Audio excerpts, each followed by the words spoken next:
dan sederhana ya. Kalau yang saya bagiin terlalu panjang, khawatir waktunya nggak cukup. Kita mau baca tentang bagaimana caranya melihat apa ya, estafet cuan, entry dan exit yang paling mudah deh, paling sederhana ya buat teman-teman pegangan gitu. Karena banyak banget pendekatan yang bisa kita gunakan. Hanya saja kita bisa atau enggak secara apa namanya konsisten menggunakan pendekatan itu. Gitu. Di sini udah muncul belum ya? Oke, udah ya. Saya pakai kasusnya Raja. Oke, saya pakai kasusnya Raja. Kalau teman-teman lihat di sini, sebentar. Oke, oke, udah kelihatan ya. Kalau teman bingung, yang pemula ya, em, menentukan support dan resisten, gitu. Ini paling sering terjadi. Sebenarnya kayak gini, kalau teman lihat secara em, apa namanya teknikal gitu ya. Sebenarnya kalau support and resistance sebenarnya sebagai satu fondasi yang teman-teman gunakan untuk mempertimbangkan apakah saya masuknya ini di area support atau resisten. Kalaupun resisten, apakah dia ada volume yang oke untuk bisa breakout. Ketika breakout, maka resisten tadi menjadi support gitu ya. Tapi kalau dia justru kena rejection, dia akan balik lagi ke supportnya gitu. Contoh di sini tadi sih Raja. Raja kita pakai pada tanggal 4 Juli ya. Saya justru akan coba backdate ya karena emang ini yang paling enak dibaca. Kalau sekarang kan sudah cukup banyak, sudah cukup lari ya. Saya pakai di sini. Tanggal 4 Juli, teman-teman, itu Raja di harga 2.300. Sekarang berapa sih? Ya, udah hampir 4.000 kalau nggak salah kan ya. Kalau nggak salah ya. Tapi kalau kita melihat pada pada saat itu ini kan momentum waktu saya trading juga kan teman-teman. Ketika dia koreksi, kemudian ke bentuk ya 1, 2, 3, 4. Ini kalau saya bisa pakai eh, mana ya, wait, laser bisa nggak sih sini? Nggak kelihatan ya, nggak kelihatan cocoknya ya. Ya udah, nanti bisa sambil dilihat. Ketika saya eh, trading di Raja pada saat itu 4 Juli, saya ngelihat bahwa di situ ada sekitar 1, 2, 3, 4 kali pantulan, ya pantulan di bawah. Ketika dia koreksi di area 2.600 sampai dengan 2.300. Maka kalau saya tarik garis, ada area resisten dan area support. Resistennya di area berapa? Area yang ketika dia akan rejection 3 kali juga. Rejection di tanggal 20 sampai dengan 25. Di area 2.600 sampai dengan 2.558. Oleh karenanya di sini adalah area yang harus ditembus nih. Tapi begitu dia turun, 1, 2, 3, 4, 5, 6 bahkan ya 6 kali dia mantul lagi secara daily time frame-nya di area 2.250 sampai dengan 2.300. Berarti kan area kuat untuk kita bisa trading. Satu hal. Terus gimana cara trading plan-nya Pak? Trading plan-nya saya gunakan, saya entry di area 2.300. Kalau nggak salah, saya masih ada tulisannya. Mungkin kalau nge-scroll cukup panjang. Saya masih ada tulisannya tentang raja pada saat itu. Em, saya masuk atau entry di 2.300 ya. Satu sendal lah ya, istilah satu sendal. Sekian, sekian persen gitu ya. Kemudian mengantisipasi, saya juga em, siapin di area sini. Sorry, siapin di area 2.250.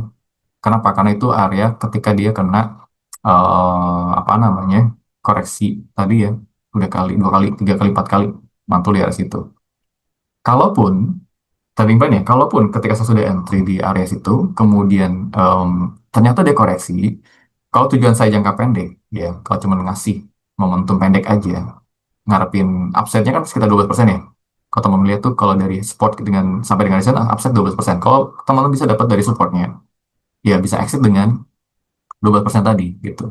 Kalaupun nantinya ternyata teman pengennya day trading deh, day trading dengan potensi stop loss 2%. Kenapa 2%? Karena kelihatan juga di Mei di situ area support kuatnya juga. Kalau teman sorry iya di 14 Mei sampai dengan 22 Mei itu area resisten.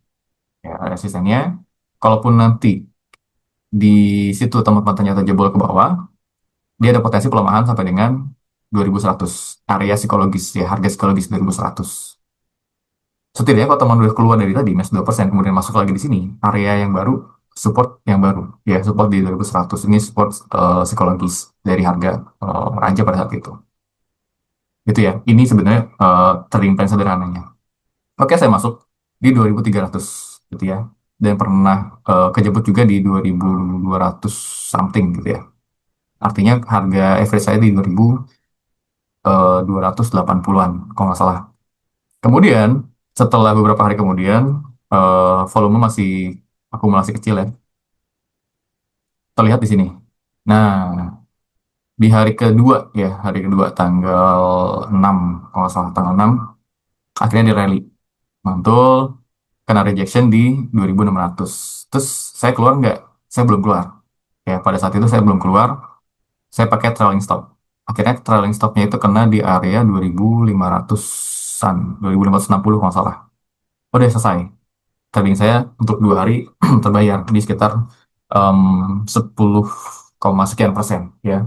Saya manfaatin upsetnya karena kena rejection itu kan minus sekitar 2%. Jadi keluar dengan cukup baik gitu ya. Kalau ngelihat dari whole chartnya teman-teman, kita lihat dari awal nih. Tanggal Mei, bulan Mei ya, bulan Mei kan dia lihat cukup lama sideways ya, sambil bentuk descending triangle sini atau symmetrical triangle lah. Dia bentuk di sini sideways cukup lama ya, sekitar 1 bulanan ya. Dia bikin situ. Terus area reversalnya, kalau teman melihat, nanti kita di kesempatan lain mungkin kita bahas juga tentang ngenalin pola di market ya, pola pattern yang bisa kita baca di market. Ini bisa kelihatan dari tanggal 25 Juni ya, April, April sampai dengan 22 Mei. Ini kan bikin scanning triangle. Kemudian pada saat tanggal 22 kelihatan volumenya. Oke. Jadi kita harus ngenalin juga arah volume, arah utama dari si raja pada saat itu kemana. Kalau memang dari awalnya di harga sekitar 2382, kemudian dia apa namanya, sideways di area situ, bentuknya apa patternnya gitu kan. Karena area sideways area yang paling enak untuk akumulasi.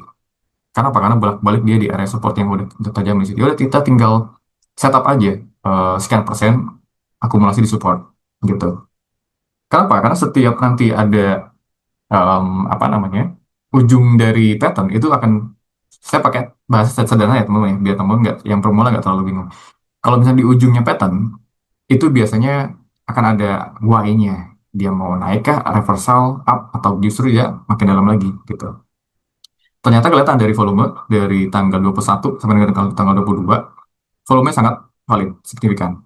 Oke, sekitar 114, 114 ya, 114 juta akumulasi di jam sesi pertama di hari itu. Bikin akhirnya lompat tinggi itu. Lompat tinggi di tanggal 24, 25 ya. Kemudian mentok lagi kena retrace. Oke.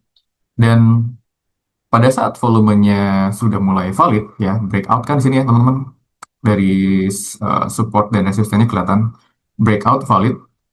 Konfirmasi yang paling penting juga volume. Jadi kalau ngelihat dari candle sudah breakout tapi volumenya nggak mendukung, sebenarnya hati-hati gitu ya, karena volume itu bisa jadi eh, apa namanya, kompas ya, untuk menentukan apakah benar-benar breakout atau hanya sekedar fake breakout. Ini yang sering terjadi. Buat teman-teman harus bisa diperhatikan itu, karena volume the best way ya. No volume, no momentum. Yang mau angkat siapa? Bandarnya nggak ada di situ kan. Paling orang cuma bikin spike doang untuk bisa retail masuk, begitu udah naik sekian persen dia keluar ya. Jadi volume harus naik dulu saat breakdown ataupun saat breakout, atau ketika teman-teman ngeliat ketika lagi breakdown ini volumenya gede, ini ya udah mendingan keluar ya, karena itu pasti ada bandar yang keluar di situ. Artinya bandar itu ikut dorong, mau itu naik mau itu turun. Terus juga bandingkan dengan em, average volume ya selama 20 hari terakhir. Sini kalau saya kasih garis ya. Volume 20 hari terakhir dari tanggal awal Mei sampai dengan tanggal 22. Kan kelihatan volumenya gede banget nih. Ya, 3 hari terakhir itu gede gitu. Berarti kan udah valid. Makanya saya masuk waktu itu di 2300-an kalau nggak salah, 2300 average-nya. Dan saya pun beli nggak pada saat di area support semua, nggak. Begitu udah breakout, saya average lagi, average up. Jadi salah satu indikator. Kenapa? Karena volumenya mendukung dan juga dia udah jebol breakout, why not untuk bisa naik lagi. Itu benar kan naik lagi. Akhirnya saya keep gitu. Kenapa di keep, Pak? Kalau justru saya pengennya nambah lagi sebenarnya, cuma Erden lagi kosong waktu itu. Jadi nggak bisa tambah barang. Kenapa? Karena pada saat lagi kena retracement di sini, di area harga sekitar 2800, waktu itu sekitar 18-an persen ya. retracement, kemudian koreksi minor sebagai pull up. Ya, pull up di sini. Tapi dia masih uptrend. Ya, dia nggak patah tren nih. Ngeliat kan dari tanggal 22 sampai dengan ke atas nih, sampai dia patah tren di atas, itu dia masih uptrend sebenarnya. Jadi saya nggak ngapa-ngapain. Justru pada saat di atas, kemudian 3 hari terakhir itu buangannya lumayan gede ya, selama 20 hari ke belakang buangannya gede. Jadi ya saya cut loss, cut loss, taking profit sekitar 15 something ya, masih 15 jadi em, saya gunakan 18% saya tadi untuk trailing stop, kemudian kenain trailing stop di minus 3%. Jadi ketika dia turun 3% udah kena di 15 kalau nggak salah 15%. Setelah itu downtrend sebagai bentuk koreksi. Karena kan udah cukup banyaknya akumulasi, udah hampir sebulan ya akumulasi, kemudian lompat uptrend dan akhirnya downtrend. Nah, downnya tadi ini yang kita bahas. Gitu sih. Jadi em, momen-momen yang enak untuk teman-teman bisa pantau, momen pada saat reversal, ya sideways, retrace, uptrend, gitu. Misalnya downtrend. Downtrend momen yang oke kalau teman mau ngamatin.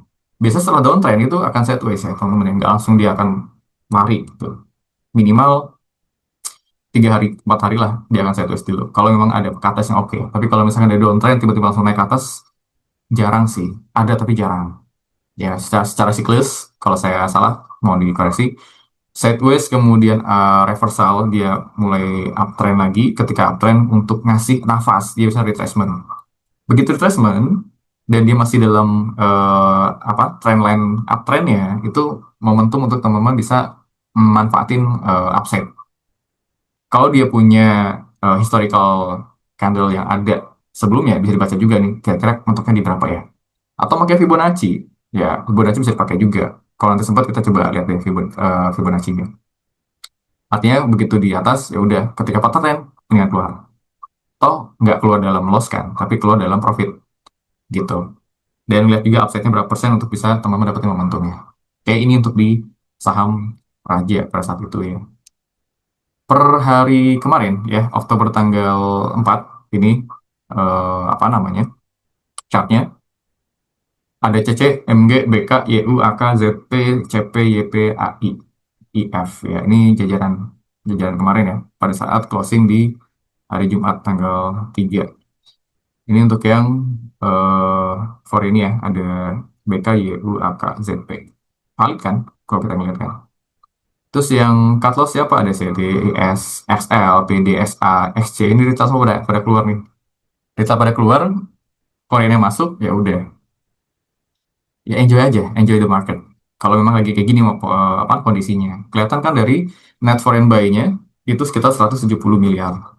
Ya, sell-nya itu 227 miliar, kemudian foreign buy-nya total 350 miliar. Makanya kemarin dia lompat tinggi banget nih.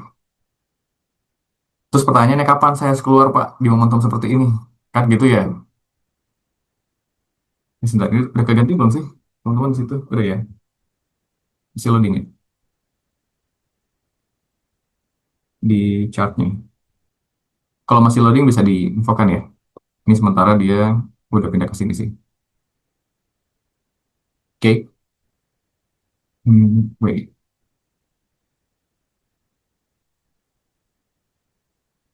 Nah, oke. Gitu nih, kelihatan sini ya. Ada CC, MG, BK, YU, AK, ZP, CP. Gitu. Total dengan foreign buy-nya sekitar 170. Oke. Nah, ngelihatnya di sini. Kalau nggak salah, saya sampaikan, oh ya, saya bilang ke teman-teman di grup, saya punya raja, lupa deh berapa persen jadinya, karena kebanyakan. Saya punya raja, kemudian saya bilang ke teman-teman, saya em, apa namanya, TP ya, 50%. Saya bilang ke teman-teman, saya TP 50%. Kenapa? Karena saya nunggu lagi. Nunggu kapan, Pak? Nunggu ketika dia mulai ada retrace. Ya, karena kemarin tuh tinggi banget naiknya. Kalau teman sabar dari waktu April itu udah 77% tuh, hampir berakhir. 77,59% hampir berakhir. Ketika saya tarik garis Fibo, kemungkinan dia akan bisa bikin ground baru ya. Support baru di sekitar 3.840 sampai dengan 3.800. Ini support yang diciptakan pada saat ya bulan Februari kemarin ya. Ini kan sebenarnya kita flashback backdate yang lihat dari candle sebelumnya. Kemudian dia harus bisa breaking out dulu di area 4070. Ini kan harga psikologis ya 4000. 4000 bisa kejebol. Ya kemarin juga kalau nggak salah 4000 kejebol. Konsisten lah, minimal konsisten di 4070. Dia akan bisa ke 4190 ya untuk mulai fase keduanya. All time high-nya kalau nggak salah di 4440 gitu. Jadi sepenglihatan saya dalam sudut pandang bandarnya masih oke karena akumulasi cukup banyak yaitu 72%, 58, 72 miliar, 58 miliar. Dan saya belum cross check ya apakah ini akumulasinya cukup lama. Terlebih di situ ada MG ya, MG bisa akumulasi sekitar 58 miliar gitu dengan harga average-nya di 388 sekian. Oke, itu bisa jadi katalis. Kemudian, nah ini yang mau saya bagikan buat teman-teman juga. Ikatan nggak? Ini yang em, mungkin apa ya? Kelihatannya biasa ya. Tapi kalau kita mau sedikit melihat backdate mungkin sekitar berapa bulan yang lalu gitu, apakah patternnya serupa, ataukah dia bikin new pattern atau new pola yang baru gitu ya. Lihat dari sini. Saya coba garis-garis ya per tadi karena saya juga lagi floating profit di MTech sekitar belasan persen. MTech itu teman-teman, saya backdate ya di tanggal 7 Desember 2020. Kelihatan bentuk candlenya di bulan September. MTech mulai gerak lagi nih setelah kalau nggak salah hampir 3 bulan 4 bulan dia sideways. Sideways kemudian ada gerakan, dia gerak kemudian mulai ada momentum realnya di bulan awal September. Oke, ini saya bilang valid. Kenapa? Karena dari beberapa indikator RSI-nya mendukung, stokastiknya juga mulai ada sinyal bagus, MACD-nya juga mulai ada golden cross ya pada saat itu. Kemudian di bawah rally dari mulai September, Oktober, November, 3 bulan dia rally. Setelah di bulan November, ini ketemu all time high-nya di area sekitar 1080 pada saat itu. Begitu ketemu all time high 1800, 1080, kemudian dikoreksi. Pattern ya, koreksi bikin pattern. Begitu koreksi bikin pattern, sampai ujung garis ini, atau ujung segitiga ini ya, bahasa sederhana buat teman-teman pemula, sampai ujung garis ini, kemudian kelihatannya MA-nya udah mulai ada penurunan ya, mulai ada koreksi, tapi ternyata dia balik lagi ke atas. Begitu ke atas, rally lagi dong, sampai 1500. Begitu 1500, kalau ditarik Fibo-nya ya, itu Fibo-nya di nol. Tarik Fibo, mentok, kena rejection, kemudian dia pullback. Begitu pullback di area sekitar 1240. Ya, ini pullback-nya nih. Begitu pullback selesai, saya bilang tadi di awal ya, pullback itu kan momentum kita narik nafas dulu nih sebelum bisa lari lagi. Karena balik lagi, market itu kan nggak sprint gitu. Nah ini eh, nafasnya di sini. Ketika udah mentok rejection, all time high, kemudian dia pullback di Fibo 3, 0382 di harga 1240, kemudian naik lagi ke atas sampai dengan sekarang. Gitu ya. Bayangin aja, udah nunggu lama, sideways, kemudian ada koreksi minor, dia naik lagi ke atas dan masih uptrend ya sampai dengan eh, Maret ya 2021 dia masih uptrend gitu ya, valid. Nah, flashback ke bukan flashback ya, moving forward ketika kemarin tanggal 3 Oktober, teman-teman lihat deh, kita lihat bareng-bareng ya bahwa secara pattern itu mirip mirip Paul, saya bilang mirip Paul. Kenapa kayak gitu, Pak? Kita bisa pakai ya, kita bisa pakai tadi bahasanya MA atau moving average dan slope-nya, kemiringannya. Kemudian indikator momentum yang kita bisa pakai oscillator, bisa RSI, stokastik, atau MACD. Ya, ini udah bisa kamu pelajari ya. Tapi yang mau saya tekankan sini adalah apa namanya pattern yang bisa muter lagi. Artinya tahun lalu ataupun bulan lalu udah pernah ada, tapi tiba-tiba sekarang terulang lagi nih, gitu kan. Dengan pattern yang mirip banget. Prediksi saya, prediksi ya, I just predict and this have a probability, gitu kan. Kemungkinan nanti MTech itu akan ada koreksi untuk pullback di area sekitar 1460 sampai dengan 1430 ya, itu area pullbacknya. Sebelum nanti dia akan naik lagi. Semoga ya, semoga di bulan Oktober ini menjelang anaknya lahir, dia bisa ke all time high-nya di 1700 ke atas. Karena begitu mentok 1700 dia kan kena rejection ya. Kemudian kena rejection apa namanya turun di area sekarang ya 1.500 gitu. So hopefully dia bisa naik. Besok sih harusnya bisa koreksi sedikit, kemudian bisa naik lagi. Entah di sesi keduanya atau sesi pertama udah bisa gerak lagi. Tapi worst case-nya ketika itu bisa ditembus ya, kayaknya sih susah ya. Kayaknya susah untuk bisa koreksi lebih dalam lagi susah. Karena apa? Karena masih ada story-nya. Kalaupun memang tembus, dia akan uji lagi level supportnya di area sekitar 1.350 sampai dengan 1.370. Ya ini area yang bisa dijaga nih. Di MA 13. Karena MA 13 itu udah ada crossing ke atas ya. MA 13 sama 20 dan MA 50-nya. Cukup cantik sebenarnya. Ya, we'll see dah besok kayak gimana. Kalau ini benar terbukti, saya akan posting lagi di Stockbit ya. Saya akan memvalidasi ini, saya akan posting lagi. Ini sebenarnya sebelumnya juga saya beberapa kali saya validasi beberapa indikator yang saya udah prediksi seperti CDIA gitu. Sampai dengan saya kemarin saya traktir teman-teman ya waktu CDIA akhirnya masuk ke MSCI. Kenapa saya udah full conviction dan ngelihat dari floating ngelihat dari pengumuman MSCI sebelumnya yang tahun-tahun lalu, kemudian apa namanya kondisi dari MSCI-nya juga cukup memadai gitu ya. Saya malah nggak predik PT Reo masuk gitu, tapi CDA full conviction gitu. Akhirnya saya traktir satu grup yang bisa kemarin datang kalau nggak salah beberapa orang sih. Karena ya tadi conviction plus analisa plus momentum plus story-nya masih jalan. That's kind of great strategi sebenarnya gitu ya. Ini intermezzo dari saya. Selebihnya baca teknikalnya secara baik karena udah cukup banyak apa namanya chart yang bisa teman baca gitu ya. Oke, we'll see. Um, Minggu ini ya, kira-kira apakah dia akan bisa pullback? Harusnya sih pullback ya. MTech. Oke, end of sesi. Kemarin saya sampaikan ke teman-teman, sebutkan tiga emiten yang ingin dibahas teknikalnya dalam Zoominar di akhir sesi. Ya, contohnya ada Antam, BRI, BTRO. Ternyata dari puluhan yang masuk, ada 102 ya. 102 terakhir yang saya tahu ya. Mungkin sekarang bertambah dan teman-teman yang belum sempat isi ya, nggak apa-apa. Nanti kalau ada waktunya bisa kita coba buka lagi.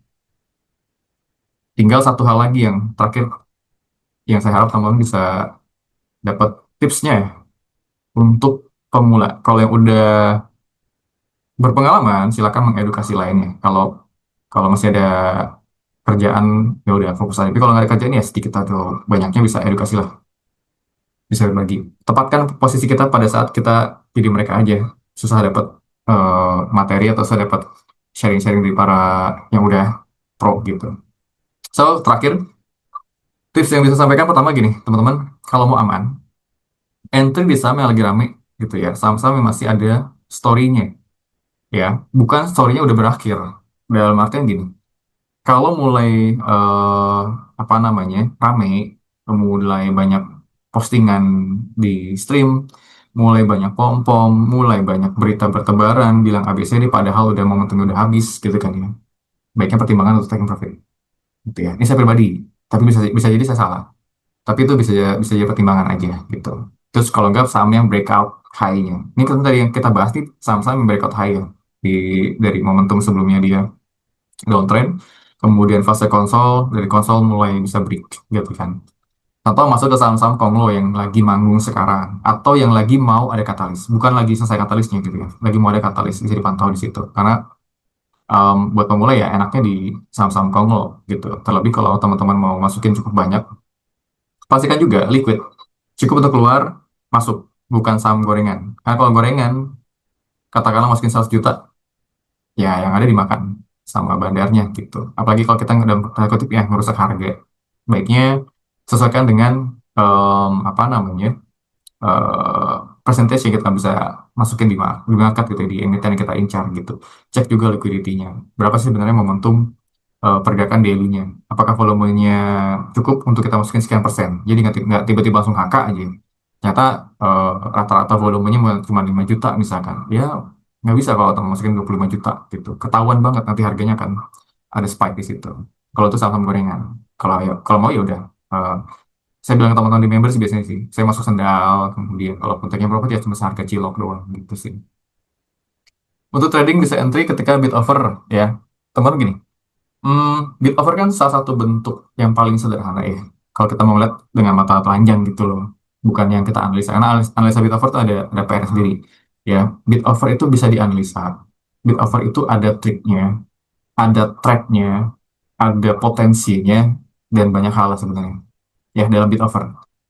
Maka dari itu butuh pembahasan sendiri. Saya pikir nggak bisa sesimpel itu karena PR banyak kalau di bid offer. Tapi kalau sederhananya ngeliat bid offernya oke, semisal 3% udah ada volume yang valid, teman-teman bisa masuk situ. Pasang stop loss dengan preventif minus 3% misalkan atau minus 2% dengan stop loss untuk bisa reposition ya ketika masih oke. Karena banyak juga kok saham-saham dengan bidnya tebel tiba-tiba hilang atau overnya tebel tiba-tiba hilang. Nah, ini harus diawasi oleh teman-teman. Bisa saham-saham gorengan nih, saham-saham yang gampang digerakin gitu. Ini perlu diantisipasi gitu ya. Saya nggak bisa banyak bahas di sini untuk masalah bid offer. Keempat, sesuaikan risk profile yang dimiliki ya, yang bisa kita coba gunakan. Maka dari itu money management itu penting banget ya, teman-teman ya. Kita punya risk profile, kita punya money management. Nafas kita tuh panjang, jadi jangan tiba-tiba sprint HK aja semua, rate harus itu. Ketika nyangkut selesai ya. Intinya risk profile yang teman-teman masukin ketika nanti dia loss itu teman-teman masih tenang. Tapi bukan berarti disepelekan juga. At least teman-teman punya beberapa threshold nih. Masukin misalkan 1 digit, misalkan 5 juta hilang, oke masih tenang. Oh misalkan masukin lagi 2 digit, 15 juta masih hilang, oke tenang. 30 digit, oke udah deg-degan nih, udah itu menjadi batasan teman-teman. Maka dari itu perlu untuk bisa diantisipasi juga sesuai dengan risk profile ya. Masing-masing beda-beda nih. Jadi jangan samakan dengan orang lain. Kadang-kadang yang lucu ketika ngelihat orang lain posting. Ini saya ngebacanya ya, ngebaca streamnya. Posting profitnya floating profit ya di area misalkan 300 juta misalkan ataupun 40 juta misalnya. Padahal apa namanya floating profitnya hanya sekitar 8% gitu ya atau let's say 20% gitu. Tapi banyak retail-retail pemula yang ini buat trader saya pribadi juga sebenarnya yang justru FOMO gitu. Wih gede nih untungnya 2 digit masukinnya berapa ya?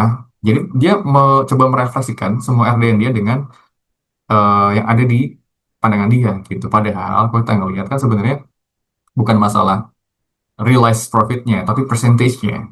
Kalau percentage-nya teman-teman lihat dan sama juga, kalau nggak salah saya pernah bikin postingan yang sama. Contoh gini, ada si A, dia 8%, eh, apa floating profitnya menghasilkan 20 juta. Ada yang si B 8% ngasilin cuma 30.000. Bagus mana? Sama aja kalau saya pribadi. Karena sama-sama 8%. Ya, kita nggak bicara tentang modalnya. Modal itu nomor dua. Kalau teman udah bisa konsisten, kemudian bisa bikin itu apa namanya terstrategi dengan baik, ya udah untung 2 digit, 3 digit cuma masalah waktu doang. Yang penting strateginya udah nemu nih, strateginya udah nemu, udah dipakai dan proven jalan gitu. Jadi jangan samakan dengan profit. Intinya FOMO itu tercipta kalau kita nggak bisa melihat apa namanya blind spot gitu sih. Karena kita nggak bisa melihat blind spot. Banyak nih kalau kita lagi naik mobil aja deh, kendaraan ngebut sana sini nggak ada blind spotnya ya udah nabrak gitu. Kita cuma ngeliat lurus ke depan aja apa yang kita pengen lihat gitu, tapi nggak ngeliat kiri kanan. Itu analoginya sih. Jadi gini, itu tipsnya ada 4 yang bisa saya berikan. Saya juga pemula gitu ya, saya juga nggak jago-jago sesuai dengan apa yang teman-teman pikir nggak juga sih. Masih belajar-belajar juga. Cuman ini sekedar sharing aja dari saya yang pernah dulu pemula banget gitu. Ininya eh kalau misalnya kita ngelihat ya, kita punya niat untuk belajar, tapi kalau kita stuck di satu pendekatan yang muter-muter di situ aja tapi nggak works, gagal terus nih, maka kita bisa terjebak dalam learning cycle, belajar, gagal, cari ilmu lagi, gagal lagi, cari strategi lagi, gagal lagi, belajar lagi dan seterusnya muter-muter di situ aja. Kenapa? Karena contoh gini, setiap loss kita ganti strategi. Bukan dicari tahu kenapa ya lossnya ya. Oh berarti ini harus ditajamin. Oh ini catatan evaluasi ini segala macam. Itu diuji lagi. Kayak besi yang belum diasah, ya nggak akan bisa motong kalau memang nggak benar-benar terasah kan gitu. Jadi ini besi baru buat motong mangga ya nggak bisa gitu. Terus takut entry dan ragu ketika mau entry. Kemudian banyak belajar dari banyak orang tetapi nggak punya sistem yang sesuai. Saya bilang tadi di awal ya, waktu di slide keempat ya. Kita boleh belajar di pendekatan apapun, oleh siapapun dengan siapapun. Tetapi setidaknya kita punya sistem trading yang kita punya eh, apa ya? Kita anggap itu bisa works buat kita pribadi. Karena kalau kita main play sana sini segala macam ya nggak akan nemu gitu loh. Cycle of learn kita akan muter-muter di situ aja. Kita nggak akan nemu formula yang paling benar ideal buat kita pribadi gitu. Karena bisa jadi works buat orang lain tapi nggak works buat kita. Karena kan baik lagi risk preference kita beda-beda gitu. Terus setiap hari trading tapi nggak pernah nyatet, nggak punya trading plan, nggak pernah nyatet. Ya udah, itu kayak temen lari-larian di tengah hutan, berharap ketemu mata air, ya udah bolak-balik aja di situ nyasar. Kenapa? Karena nggak bikin map, bolak-balik aja sih terus gitu ya. Ini saya pernah ngalamin juga gitu. Jadi saya bilangnya bukan apa ya, mendiskreditkan teman-teman semuanya, enggak. Yang teman pemula ya, enggak juga. Karena saya merefleksikan saya dulu kayak gitu, gitu ya. Terus kinerja Porto stuck, nggak growth, gitu ya. Kenapa ya? Karena tadi balik lagi, muter-muter di area situ aja. Saya per hari ini, nanti saya coba bikin postingan ya. Porto saya itu growth sekitar 53% di atas ISG ya, selama kuartal pertama tahun ini gitu. Kuartal pertama, iya, kuartal pertama tahun ini sampai dengan sekarang ya, 53%. Jadi hampir half beggar nih. Kenapa kayak gitu? Bukan karena hebat, karena saya disiplin, karena saya bisa melihat, oh ini pegangan saya nih. Bukan berarti yang lain jelek, enggak. Saya nggak pernah bilang fundamental jelek, nggak pernah bilang apa namanya badan mulai jelek, enggak. Bahkan saya kadang-kadang bisa memperkuat pendapat saya, conviction saya dengan pendekatan orang lain kan gitu. Bukan kita mendiskreditkan orang lain, itu nggak sehat buat mental kita. Intinya itu sih yang saya pikir apa ya, buat saya pribadi sebagai reminder gitu ya. Dan untuk teman-teman yang beneran baru itu bisa jadi refleksi, kira-kira kayak gitu nggak ya? Jadi jangan sampai apa yang sudah dilakukan orang lain nih di luar sana yang pernah gagal itu dilakukan lagi. Justru teman-teman kalau mau cari yang pernah berhasil menggunakan satu metode itu yang coba digali lagi. Supaya apa? Supaya lebih sharp, lebih tajam lagi ke depannya gitu sih. Jadi kurang lebih sekitar hampir 2 jam ya, sorry teman-teman. Saya udah bicara panjang lebar. Intinya saya pengen teman-teman yang pemula itu bisa belajar lagi dan pahami dulu ya, bukan tiba-tiba apa namanya buat tiba-tiba ketemu blind spot gitu sih. Ini saya sedikit coba baca ini ya, teman-teman izin saya baca question and answer-nya.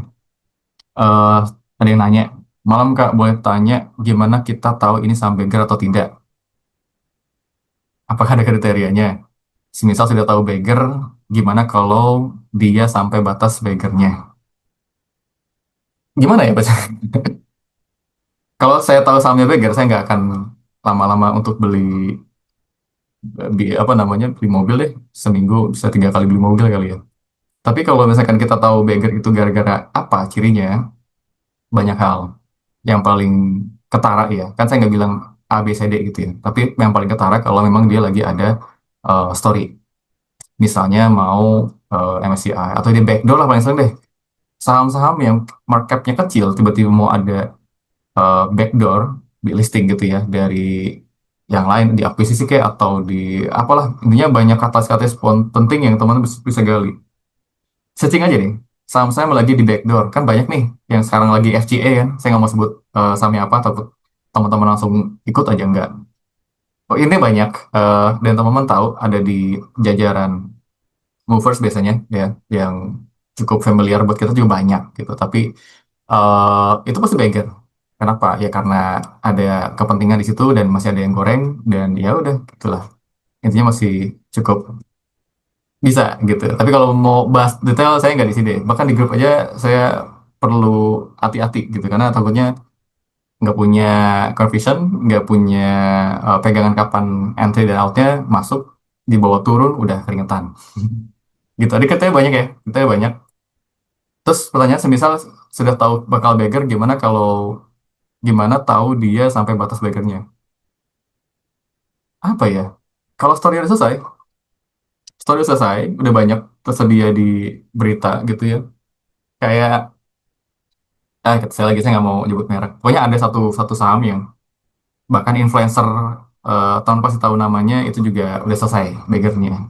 Dan akhirnya ya udah sekarang dia FCA, banyak yang nyangkut, banyak yang misu-misu karena telat belinya di atas. Ketika udah selesai jualan, dia baru masuk.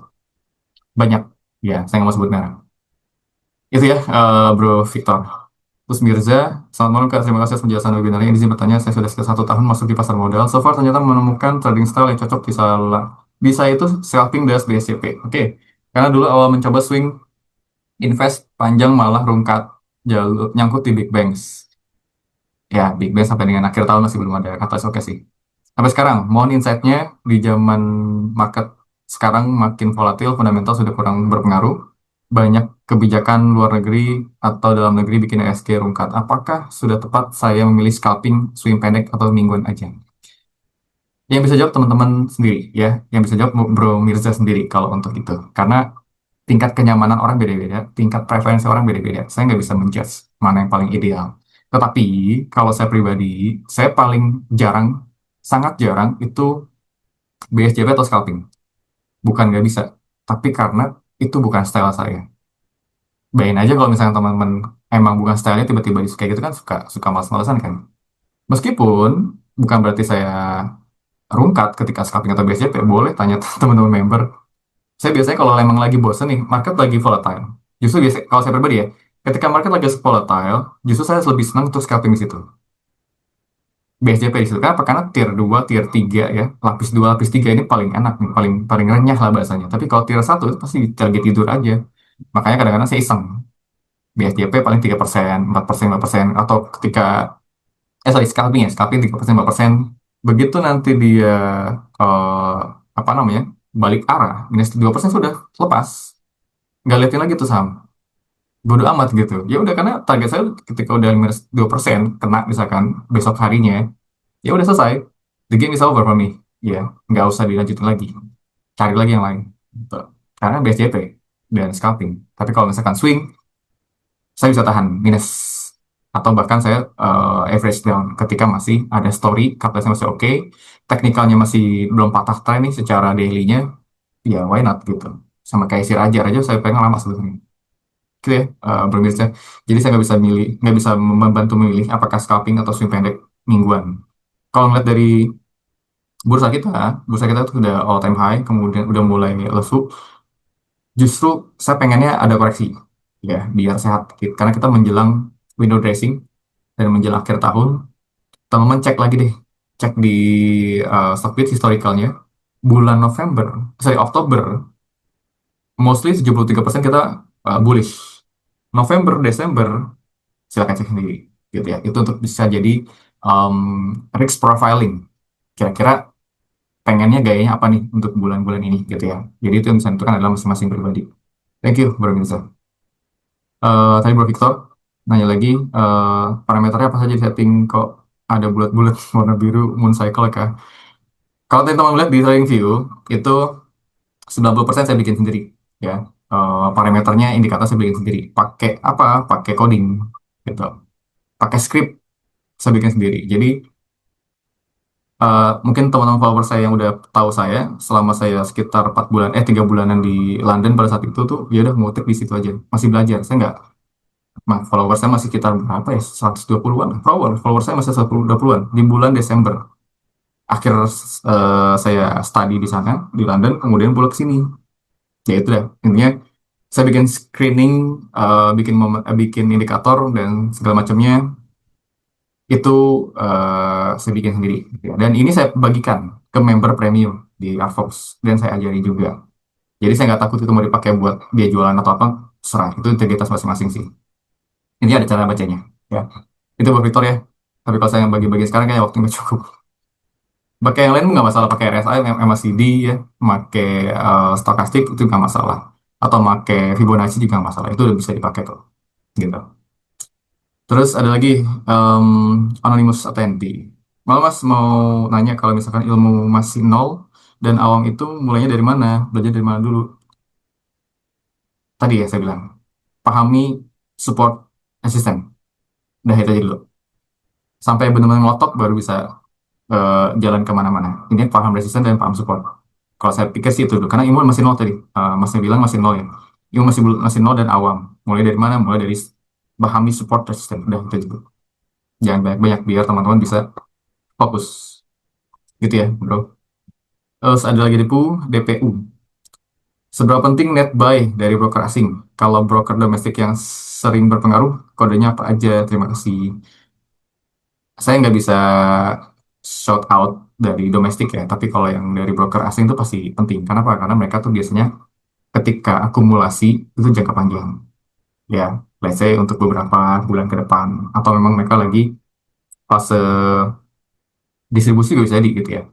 Tapi kalau misalnya konteks ke net buy, biasanya dia akan lebih terjaga harganya.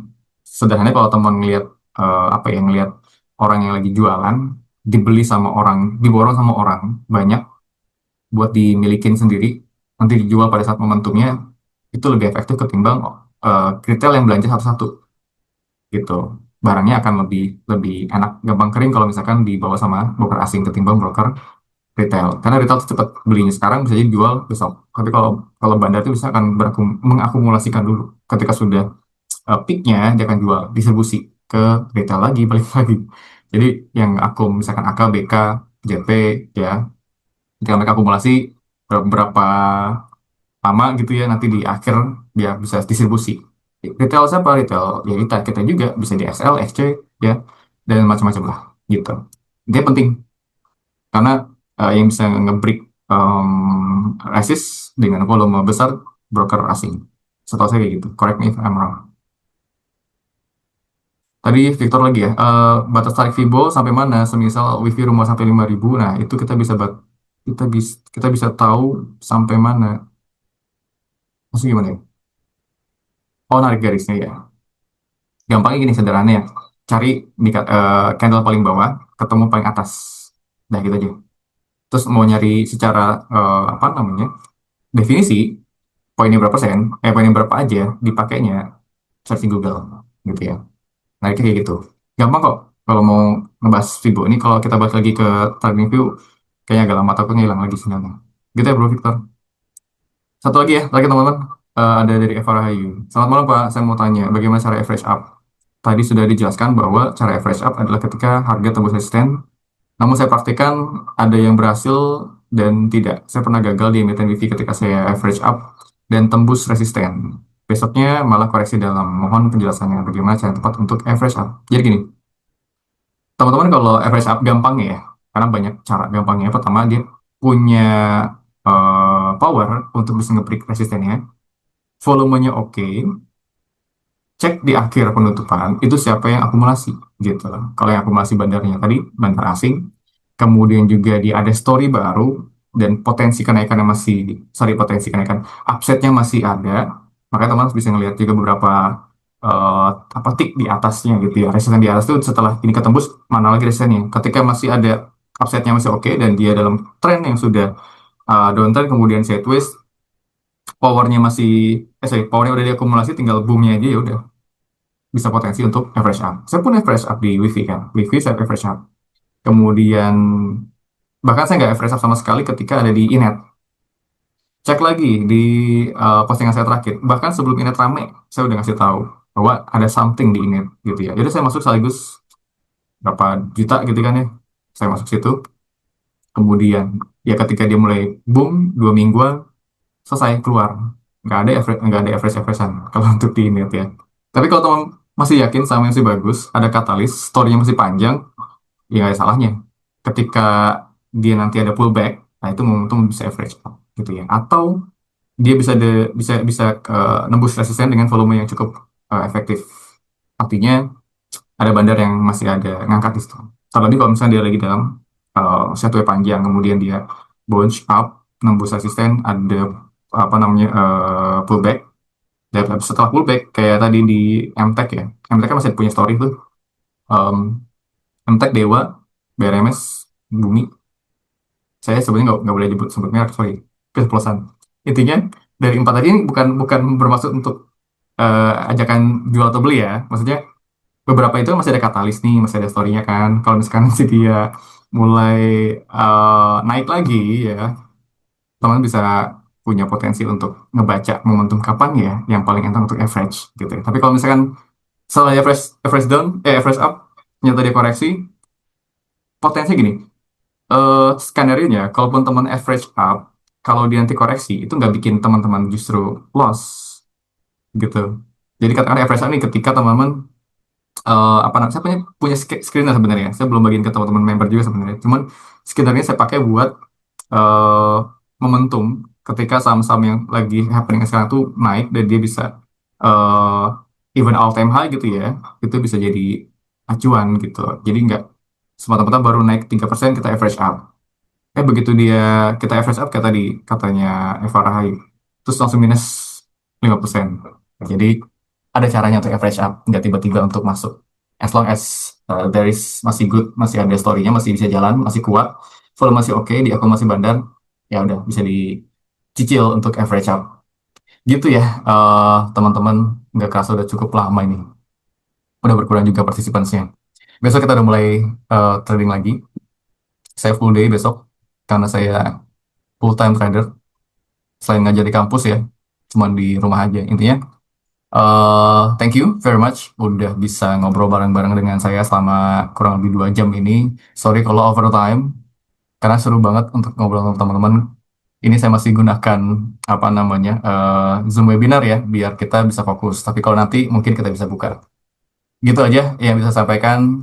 Again, so thankful buat teman-teman. Semoga besok Senin dibuka dengan profit yang konsisten, dibuka dengan kedisiplinan yang bisa kita bentuk bareng-bareng. Ini termasuk buat saya pribadi dan bagaimana cara kita untuk bisa mengantisipasi ketika terjadi sesuatu. So kita harus bisa react ya. Dan bagaimana strategi itu muncul sebelum terjadi, bukan sudah terjadi baru kita berstrategi. Karena trading itu tanpa drama lebih asik ya. Psikologi trading kita bisa diperbaiki, ada teknikal simpel tadi bisa digunakan buat teman-teman yang pemula. So dari saya thank you. Kurang lebih saya mohon maaf. Selamat malam semuanya. Thank you, thank you. See you on market besok. Nanti mungkin ketika recordingnya masih oke, saya taruh di YouTube ya, buat teman-teman. Atau materi ini ya, materi bisa saya kasih PPT-nya nanti di grup Artifox Telegram. See you guys, saya stop ya.